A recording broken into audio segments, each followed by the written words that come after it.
Hi everyone, today we'll talk about how to fix or how to solve the problem of keeps closing on a Picsart. To know how to fix or how to solve keeps closing on Picsart, you should just go to settings. Here you can click on apps, default apps, app settings.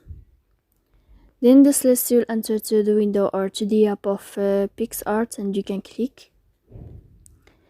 Here in this page you will enter to first stop and you can click OK. Then we'll enter to the window of storage. After that you can click clear cache.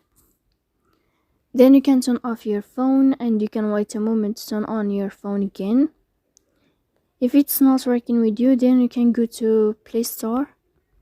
You can search about Picsart and you can update your app here. So please don't forget to support us by like and subscribe. See you next time in another video.